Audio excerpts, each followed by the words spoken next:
사람들 사이에 관계에 있어서 문제가 발생하는 경우가 있습니다. 그리고 관계가 깨어지는 그런 대부분의 상황들을 보면 대부분 말에서 그 관계의 깨짐이 시작됩니다.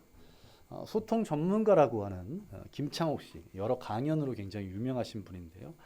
이분이 관계의 깨짐에 대해서 말할 때 대화 중에 상대방에게 기분 나쁜 맞는 말을 하면, 맞는 말인데 기분 나쁜 말을 자주 하는 사람에 의해서 이 관계가 깨어진다고 그렇게 말을 합니다.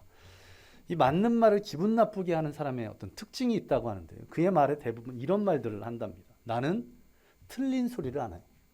나는 틀린 소리를 안 해. 나는 성격 자체가 한 번 아니면 아니야. 무슨 자랑도 아닌데 이렇게 강조하는. 사실을 말하는데 상대방 기분을 나쁘게 하는 그런 것으로 인해서 관계가 깨어진다는 것입니다. 사실이긴 하지만 지금 상황에 어울리지 않는 말들이 있습니다. 또 문제 해결에 전혀 도움이 되지 않는 그런 말들이 있습니다. 이런 말들이 맞는 말이지만 상대방을 기분 나쁘게 하는 말입니다. 오늘 본문을 보시면 상대방을 기분 나쁘게 하는 말, 그리고 이 상황에 전혀 어울리지 않는 그런 말들로 인해서 갈등이 폭발하게 되고 그로 인해서 어떠한 일이 벌어집니까? 오늘 본문 다음을 보시면 이 길앗 사람들이 에브라임 지파 사람들과 전쟁을 벌여서 에브라임 사람들 4만 2천 명을 죽였다고 성경은 말하고 있습니다. 4만 2천 명이 죽었다는데 단 한 번도 놀라지 않으시네요. 이 민수기 1장을 보시면 이스라엘 백성들이 애굽에서 나와 이제 가나안 땅, 약속의 땅으로 가려고 합니다. 그 약속의 땅에는 이미 가나안 7족속이 살고 있었기에 그들과 전쟁을 치러야 했었습니다. 그래서 전쟁을 치르기에 앞서 전쟁에 참여할 수 있는 사람들의 숫자를 파악합니다. 민수기 1장에 보시면 이 에브라임 지파 사람들 가운데 싸울 수 있는 20세 이상의 남자의 숫자가 4만 500명이라고 말씀하고 있습니다. 이때 4만 500명. 물론 이 출애굽 대비해서 지금 사사 시대에는 훨씬 더 지난 시기에 더 많은 사람들이 있었을 것입니다. 그러나 그럼에도 성인 남자만 4만 2천 명이 죽었다는 것은 이 에브라임 지파가 거의 멸절에 가까웠다는 그런 이야기입니다. 입다와 에브라임 지파 사이에 어떠한 문제가 있었기에 이런 큰 고통을 낳게 되었을까요? 문제 해결을 위해서 오늘 본문에서 무엇을 말씀하고 있는지 함께 은혜를 나눠보겠습니다. 첫 번째로 문제 해결을 위해서 우리는 극단적인 말들을 피해야 합니다. 사람은 말을 하면서 자신의 말을 강조하기 위해서, 그리고 자신이 분노하고 있다는 것을 표현하기 위해서 아주 극단적인 단어를 사용할 때가 있습니다. 오늘 본문 1절을 한번 보시기 바랍니다. 에브라임 지파 사람들이 자신이 분노하고 있다는 것을 드러내기 위해서 입다에게 무엇이라고 표현하고 있습니까? 1절 하반절을 보면 에브라임 지파 사람들이 이 입다에게 우리가 반드시 너와 내 집을 불사르리라 이렇게 말씀하고 있습니다. 아무리 화가 났다고 하더라도 상대방을 내가 너를 반드시 태워 죽이겠다고 하는 말, 이런 말은 입에 담아서는 안 될 말입니다. 상대방과의 갈등 상황에서 이런 말 해본 적 있으실 겁니다. 죽을래? 죽고 싶냐? 이 학생 때나 아니면 좀 삶을 거치게 살아간 성인들이 이런 말을 할 수 있습니다. 죽을래? 죽고 싶냐? 이 말은 무슨 말입니까? 상대방을 진짜 죽이겠다는 말이 아닙니다. 상대방의 기를 죽이기 위한 그런 말입니다. 그런데 이 말과는 전혀 다르게 어떻게 말하고 있습니까? 불로 태운다고 하면서 구체적인 죽일 방법을 이야기합니다. 거기에 더해서 어떤 단어가 거기에 포함되어 있습니까? 앞에 보면 반드시. 이것은 정말 죽이겠다는 그런 협박 이상의 말인 것입니다. 에브라임 지파 사람들이 얼마나 화가 났기에 또 입다가 무엇을 잘못했기에 이런 극단적인 표현을 사용했을까요? 다시 1절을 보시면 그 이유가 무엇입니까? 에브라임 지파 사람들이 화가 난 이유는 암몬 자손과 입다가 싸울 때 자신들을 부르지 않았다는 겁니다. 왜 나를 부르지 않았어? 오늘 본문 앞에 있는 11장, 사사기 11장을 보시면 암몬 사람과 전쟁이 벌어지고 길앗 사람들이 이 입다를 지휘관으로 세웁니다. 그런데 입다가 이 전쟁에 앞서 에브라임 지파 사람들에게 도움을 요청했다는 구절이 성경에는 있지 않습니다. 왜 우리를 부르지 않았냐는 그 에브라임 지파 사람들의 말, 맞는 말입니까? 틀린 말입니까? 맞는 말입니다. 맞는 말. 자, 같은 민족인데 전쟁이 있다면 불러야 마땅하지. 그런데 지금 상황에서 이 말이 맞는 말이냐는 것입니다. 지금 상황에서는 어떤 상황입니까? 이미 전쟁이 끝난 상황. 그런 상황입니다. 전쟁이 승리했고 그것으로 기뻐하고 있는 이때에 이 에브라임 사람들이 와서 거는 이 시비, 이 말은 분위기를 엉망으로 만드는 말이라는 것입니다. 지금 상황에는 전혀 어울리지 않는 말, 맞는 말이지만 상대방을 기분 나쁘게 하는 그런 말이라는 것입니다.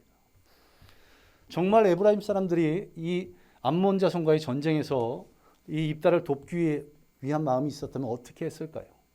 직접 찾아와서 도움을 구하지 않더라도 같은 민족이기에 군사를 파송했어야 했습니다. 혹 소식을 늦게 들어서 시기를 놓쳤다면 어떻게 해야 될까요? 이렇게 찾아와서 무엇이라고 말하는 것이 옳은 표현이겠습니까? 전쟁 가운데 고생했다, 수고했다, 당신의 헌신으로 이 나라가 살 수 있었다고 위로하고 격려해야 되는데 지금 에브라임 지파 사람들은 무엇이라고 말하고 있습니까? 왜 우리를 부르지 않았냐? 그것으로 인해서 내가 너와 너의 온 집을 불태워 버리겠다고 그렇게 말하고 있는 것입니다. 불살라 죽이겠다는 아주 극단적인 표현을 쓰고 있는데 다른 사람에게도 이 말은 써서는 안 될 말이지만 더더군다나 입다에게는 이 말은 절대 사용해서는 안 될 말입니다. 왜 그렇습니까? 에브라임 사람들이 찾아오기 직전에 어떤 일이 있었을까요? 입다가 암몬 자손과의 전쟁을 앞두고 하나님께 이렇게 맹세합니다. 하나님, 이 전쟁에서 승리하게 해주시면 내가 집으로 갔을 때 나를 가장 처음 맞이하는 사람을 하나님께 번제로 드리겠다고. 하나님께서는 사람을 제물로 받지 않으심에도 불구하고 입다는 주변 이방 민족들의 우상들의 영향을 받았는지 이러한 맹세를 하게 됩니다. 그리고는 어떤 일이 벌어집니까? 하나님께서 암몬 자손과의 전쟁을 승리하게 하셨고 하나님은 원치 않아 하셨지만 입다가 자신의 집에 갔을 때 자신의 외동딸이 자신을 가장 처음 맞이하게 됩니다.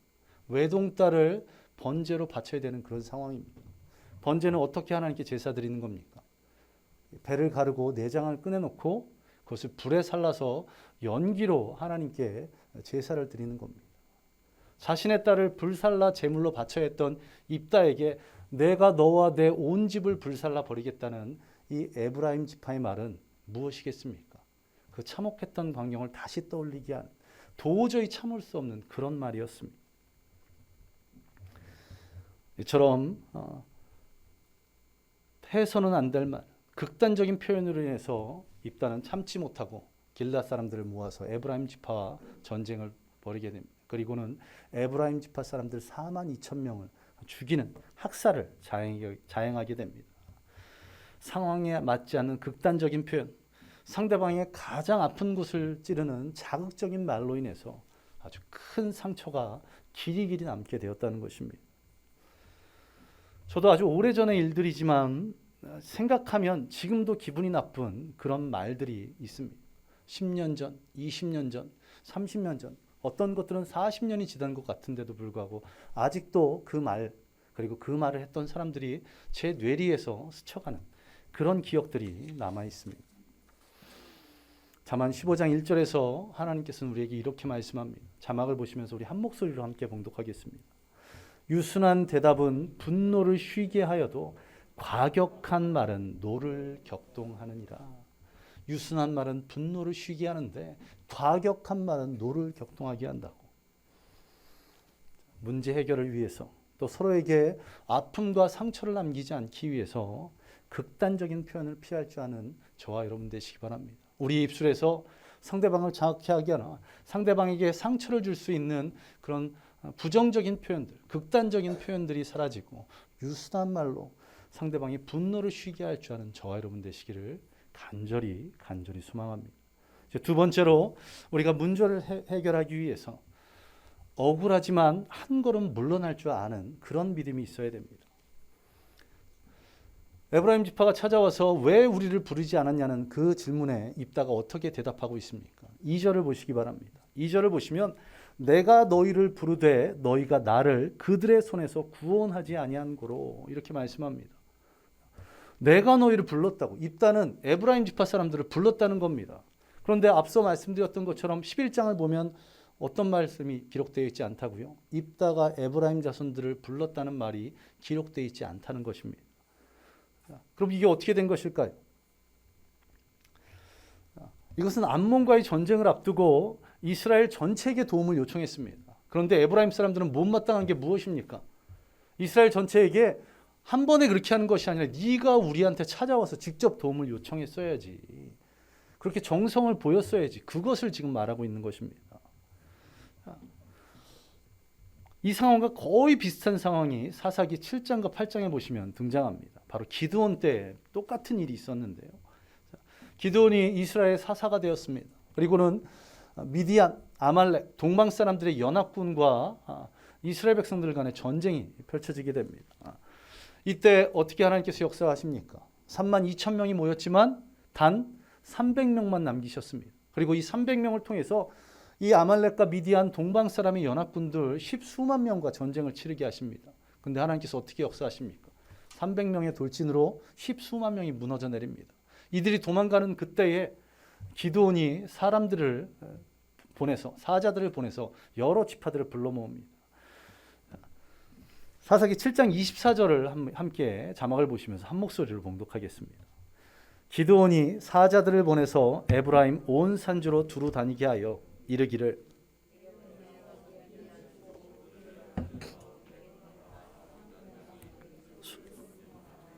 이에 에브라임 사람들이 다 모여 벳바라와 요단강에 이르는 수로를 점령하고. 지금 어떤 상황입니까? 전쟁에 300명으로는 이 수만 명 승기를 잡고 적들을 죽여가는 상황인데 300명으로 10수만 명을 다 해할 수 없기에 어떻게 합니까? 사자들을 보내서 그 주변의 지파 사람들에게 도움을 요청합니다. 그리고 에브라임 지파에게도 도움을 요청해서 어떻게 합니까? 수로를 점령하라, 나루터를 점령하라고. 그래서 그들이 도망치지 못하게 하라고. 그렇게 해서 에브라임 사람들이 함께 도와서 싸웠습니다. 그런데 사사기 8장을 보시면 에브라임 사람들이 전혀 엉뚱한 얘기를 하는 것을 보게 됩니다. 8장 1절을 우리 자막을 보시면서 한 목소리로 봉독하겠습니다. 에브라임 사람들이 기드온에게 이르되 내가 미디안과 싸우러 갈 때에 우리를 부르지 아니하였으니 우리를 이같이 대답하면 어찌 됨이냐 하고 그와 크게 다투는지라. 앞서 보면 7장 24절에 보면 분명 에브라임은 사람을 보냈고 기드온은 에브라임에게 사람을 보냈고 에브라임 사람들은 와서 전쟁에 동참했습니다. 근데 8장에서는 어떻게 말하고 있습니까? 네가 왜 우리를 부르지 않았냐고. 이 엉뚱한 말이 어디서 나온 겁니까? 에브라임 사람들은 이것을 주장한 겁니다. 우리는 중간이 아니라 처음부터 싸웠어야 됐어. 왜 네가 처음부터 우리를 부르지 않았어? 근데 처음부터 부를 수 있는 상황이었나요? 아닙니다. 하나님께서 300명만 남겨놓으셨잖아요. 그런데 이것으로 지금 시비를 걸고 있는 겁니다.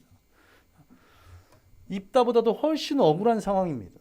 불렀고 함께 싸웠음에도 불구하고 왜 우리를 미리 부르지 않았냐고 시비를 걸고 있는 그런 상황에서 기드온은 어떻게 합니까? 입다와는 조금 다른 모습을 볼 수 있습니다. 우리 사사기 8장 2절과 3절을 우리 자막을 보면서 한 목소리로 봉독하겠습니다. 기드온이 그들에게 이르되 내가 이제 행한 일이 너희가 한 것에 비교되겠느냐? 에브라임의 끝물 포도가 아비에셀의 만물 포도보다 낫지 아니하냐? 잠시만 멈춰주시고요. 이 기드온이 에브라임 사람들한테 이렇게 말합니다. 지금까지 내가 행한 것이 너희만 못하다. 그러면서 어떻게 비유를 하고 있냐면 에브라임의 끝물 포도가 아비에셀, 자신 아버지의 집안입니다. 우리 가문의 만물 포도보다 낫다. 여기 뭐 과실을 키워보신 분들은 아시겠지만 거의 마지막에 나는 그런 과실이 맛있습니까? 아니면 가장 좋을 때 나는 과실이 맛있겠습니까? 당연히 끝물 포도보다 만물 포도가 더 좋을 것입니다. 그런데 어떻게 비교하고 있습니까? 에브라임의 끝물 포도, 에브라임의 제일 맛없는 포도보다 우리 가문의 제일 맛있는 포도가 못하다고 그러면서 에브라임을 높여주고 있습니다. 그리고 3절 한번 보시기 바랍니다. 우리 한 목소리로 봉독합니다. 하나님이 미디안의 방백 오렙과 스웹을 너희 손에 넘겨주셨으니 내가 한 일이 어찌 능히 너희가 한 것에 비교되겠느냐 하니라. 기드온이 이 말을 하매 그때에 그들의 노여움이 풀리니라. 7장 24절에서 기드온이 에브라임에게 무엇을 요청했습니까? 수로를 장악하라고, 나루터를 막으라고. 그래서 저들이 도망치지 못하게 하라고. 그래서 한 것이 무엇이냐면 적장의 장수들을 붙잡았습니다. 여기 오렙과 스엡, 적나라의 장수들, 사령관들을 잡았습니다. 이렇게 사령관들을 잡은 너희들의 공적이 내가 전쟁을 치를 때 처음부터 함께했지만 그런 모든 공적보다 더 크다고 격려하고 있는 것입니다. 속으로는 어땠을까요? 억울했을 것입니다. 또 화가 많이 났을 것입니다. 12조로 달려드는 에브라임 비파 사람들. 그러나 기드온은 거기에 대항하지 않았습니다. 한 걸음 뒤로 물러서서 에브라임 지파를 높였더니 칭찬했더니 그들의 노가 풀렸다는 것입니다. 문제를 해결하기 위해서 한 걸음 물러설 줄 아는 저와 여러분 되시기를 간절히 소망합니다. 저희 어릴 때를 생각해 보면 어머니와의 관계는 굉장히 좋았습니다. 그런데 아버지의 관계는 조금 어려움들이 있었습니다. 그런데 놀라운 것은 저희 아버지가 저를 혼내거나 때린 것보다 저희 어머니가 저를 혼내거나 때린 것이 훨씬 더 많았습니다. 이 이야기를 가끔 하면 저희 어머니는 인정을 안 하십니다. 나는 사람을 때리는 사람이 아니라고. 예. 내가 언제 때렸냐고. 물론 항상 가해자는 기억을 못하는 법이죠. 예. 하여간 어머니와의 관계에 있어서 문제가 발생할 그런 요소가 훨씬 더 많았음에도 불구하고 어머니와의 관계는 좋았고 아버지와의 관계가 어려웠던 이유는 무엇일까요? 예. 아버지는 그냥 혼을 내시거나 때리시면 거기서 그냥 끝. 예. 더 이상 뭐가 없었습니다. 그런데 어머니는 혼내거나 때리시면 일정 시간이 지나면 꼭 한마디를 하셨습니다. 무엇입니까? 네, 내가 미안하다고. 그리고 때린 곳에 제가 잠들었을 때 조용히 오셔서 약을 발라주시곤 했던 그런 기억들이 있습니다. 이러다 보니 아버지는 그냥 때리시고 끝. 그래서 상처가 쭉 지속되지만 어머니는 용서, 위로 이런 말들로 인해서 제 상처가들이 다 해소될 것입니다. 훨씬 더 많이 맞았고 많이 혼났지만 어머니와의 관계에서는 전혀 문제없고 아버지와의 관계에서는 문제가 남았다는 겁니다. 성경을 보면 우리가 이 땅에서 맺어야 될 9가지 열매에 대해서 말씀하고 있습니다. 성령의 9가지 열매, 갈라디아서 5장에서 말씀하고 있는 이 구절, 우리 한 목소리로 함께 또 자막을 보면서 읽어보겠습니다. 오직 성령의 열매는 사랑과 희락과 화평과 오래 참음과 자비와 양선과 충성과 온유와 절제니 이 같은 것을 금지할 법이 없느니라. 우리가 이 땅에 살아가면서 맺어야 될 열매 가운데 중요한 것, 사랑 제일 처음에 있습니다. 믿음, 소망, 사랑 이 세 가지는 항상 있을 것인데 그 중에 제일은 사랑이라. 사랑이 그만큼 중요하기에 가장 맨 앞에 있습니다. 가장 맨 앞에 있는 것만큼 중요한 것이 가장 맨 뒤에 있는 것, 바로 무엇입니까? 절제입니다. 절제. 자, 문제를 해결하기 위해서는 하고 싶은 말, 하고 싶은 행동을 절제할 수 있는 그런 믿음이 있어야 된다는 것입니다. 때로는 억울해도, 때로는 화가 날지라도 한 걸음 물러설 줄 아는 저와 여러분 되시기를 소망합니다. 하고 싶은 대로 다 말하고 다 행동하면 문제는 더 커지고 결국 갈등이 폭발하게 될 것입니다. 억울해도 먼저 미안하다고 말할 줄 아는. 그래서 문제를 해소하고 상대방의 분노를 가라앉히는 저와 여러분 되시기를 간절히 소망합니다. 문제 해결을 위해서 기꺼이 먼저 사과할 줄 아는, 기꺼이 한 걸음 물러설 줄 아는 저와 여러분 되시기를 간절히 소망합니다. 그리고 마지막으로 문제 해결을 위해서 이 갈등의 폭발, 큰 문제는 갑자기 일어나지 않는다는 것을 우리는 잊지 말아야 됩니다. 오늘 본문 4절을 보시기 바랍니다. 에브라임과 싸우게 되는 원인에 대해서 4절 하반절에서 분명하게 말씀하고 있습니다. 어떻게 말씀합니까? 4절 하반절을 보시면 이는 에브라임의 말이 너희 길르앗 사람은 본래 에브라임에서 도망한 자로서 에브라임과 므낫세 중에 있다 하였습니다. 이것을 좀 쉽게 풀어보면 이런 말입니다. 너희 길르앗 사람들은 에브라임 사람들 밑에 있다가 도망한 사람들이다. 그래서 정처를 찾지 못하고 에브라임 땅, 므낫세 땅 여기저기를 유리하는 그런 자들이다라고 에브라임 사람들이 길르앗 사람들을 평소부터 비하했던 것입니다. 이것을 통해 무엇을 알 수 있습니까? 평소에 에브라임과 길르앗 사람들의 사이가 관계가 좋지 않았다는 것을 알 수 있습니다. 자, 입다가 너와 내 집을 불태워버리겠다는 얘기를 듣고 분노합니다. 그리고 길르앗 사람들을 모았을 때 어떤 반응이 일어납니까? 4절 상반절에 보시면 길르앗 모든 사람들이 모였다고 말씀합니다. 전쟁을 치르는 것 혼자 할 수 있을까요? 없을까요? 불가능합니다. 입다가 아무리 강하다고 해도 삼손처럼 하나님께서 역사하시지 않으면 전쟁터에서 한 사람이 할 수 있는 일은 별로 없습니다. 그런데 어떤 일이 벌어졌습니까? 평소에 사이가 좋지 않았던 이 길르앗과 에브라임 지파의 이 갈등으로 인해서 모든 길르앗 사람이 이 전쟁에 동참하게 되고 결국 에브라임 사람들 4만 2천 명을 죽이게 됐다는 것입니다. 하일리 법칙이라는 것이 있습니다. 산업계에서 사용되는 것인데요. 다른 표현으로는 1대 29대 300이라는 이런 법칙이라는 이름으로 쓰여집니다. 한 명의 사망자가 나오려면 이것은 순간 일어나는 것이 아니라 29번의 경상자들이 있게 되는 문제가 발생하고 300번의 어떤 재해를 입은 사람은 없지만 작은 문제들이 있을 때 이런 일이 벌어진다는 그런 말입니다. 큰 사고는, 큰 문제는, 갈등의 폭발은 한순간에 이루어지는 것이 아니라 이전에 경미한 사고들이 수차례 있었기에, 아니 수십 차례 있었기에 우리는 큰 문제가 미리 발생할 수 있음을 알아볼 수 있는 그런 눈이 있어야 된다는 것입니다. 갈등의 폭발은 결코 갑자기 일어나지 않는다는 것. 이것은 사람들 사이에서의 갈등 마찬가지입니다. 길르앗 사람들이 앞서 말씀드렸던 것처럼 에브라임 지파 사람들을 몰살시켰던 것, 평소에 에브라임 지파 사람들에게 무시당한 그 한이 있었기 때문에 그런 것처럼 말입니다. 그랬기에 나 자신을 잘 돌아볼 줄 아는 저와 여러분 되시기 바랍니다. 나의 행동, 나의 말이 누군가에게 상처를 주고 있지는 않은지 그것을 잘 돌아보시는 저와 여러분 되시기 바랍니다. 또한 우리 교회 성도들을 잘 돌아보시기 바랍니다. 누군가 소외되고 있지는 않은지, 또한 아파하고 있지는 않은지 말입니다. 또 여러분의 직장과 사업장에서 주변을 잘 돌아보시기 바랍니다. 우리 직장에 나의 직장 동료 또 선후배들 가운데 누구가 아파하고 있지는 않은지, 누가 상처받지는 않은지 돌아볼 줄 아는 그런 눈을 가진 저와 여러분 되시기를 간절히 소망합니다. 고린도전서 10장 23절에서 이렇게 말씀합니다. 우리 한 목소리로 함께 봉독합니다.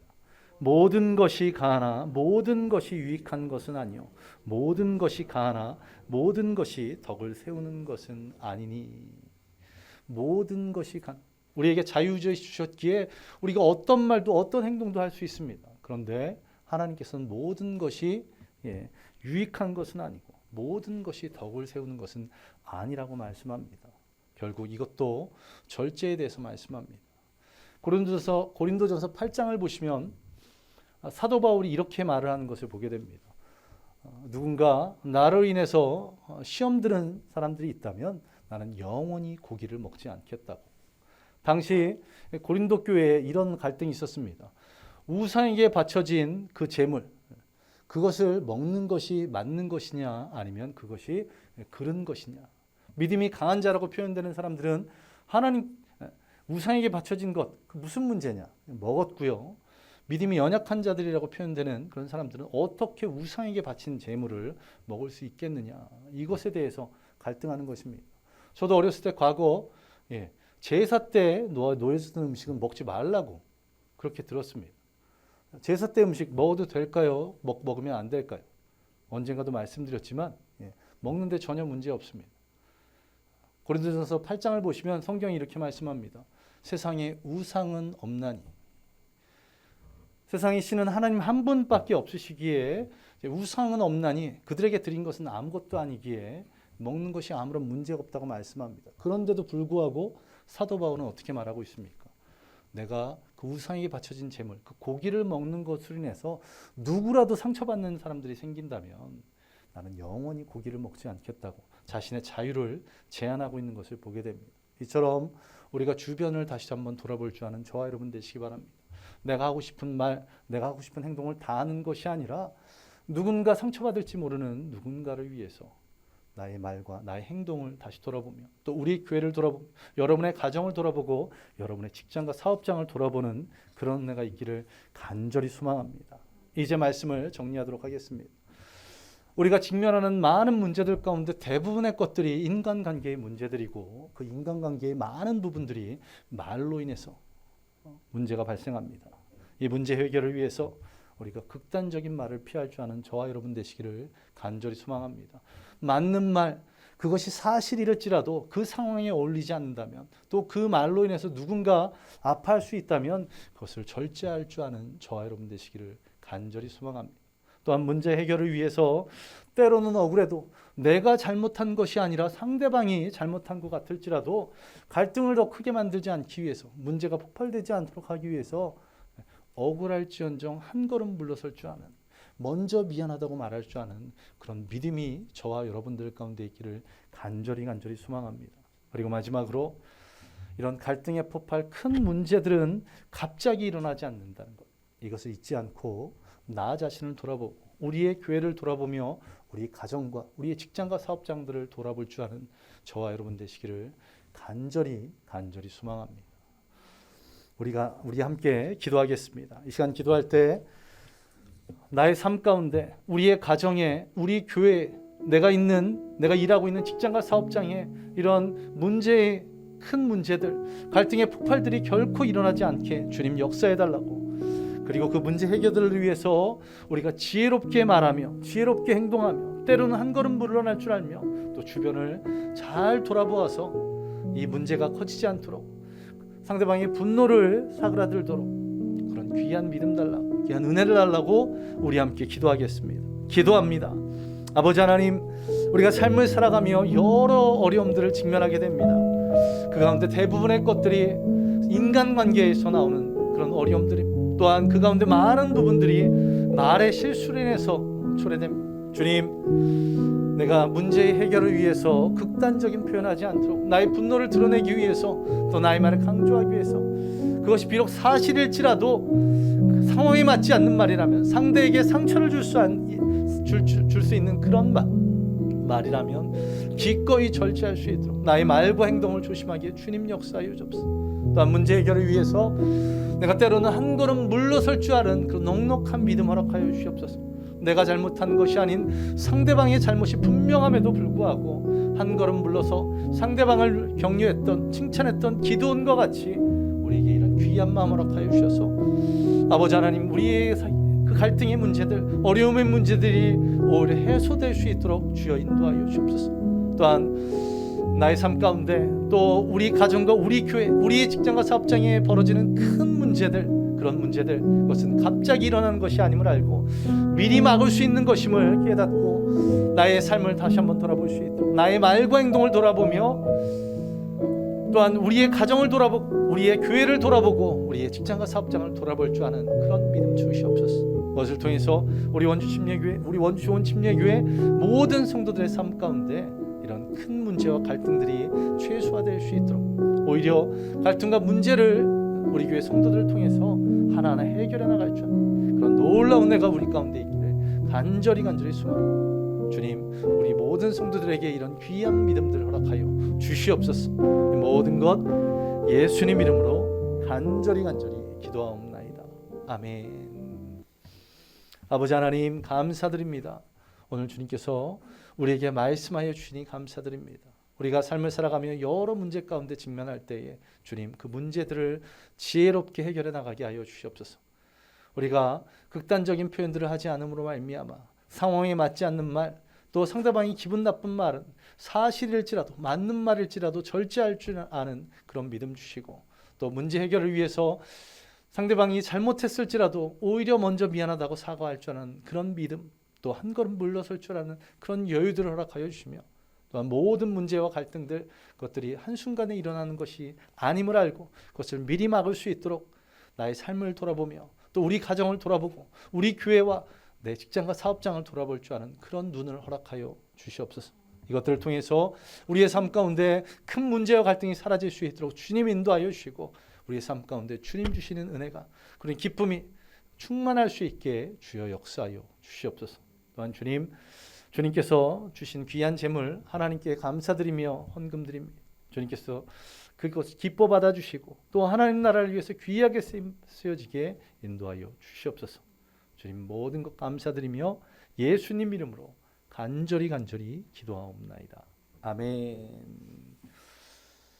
이제는 우리 주 예수 그리스도의 은혜와 무한하신 하나님의 사랑하심과 성령님의 함께하심과 충만하게 하심이 오늘 말씀대로 살아가기로 작정한 모든 성도들 머리에 임하기를 예수 그리스도의 이름으로 간절히 축원하옵나이다. 아멘. 아멘. 주님 도와주옵소서.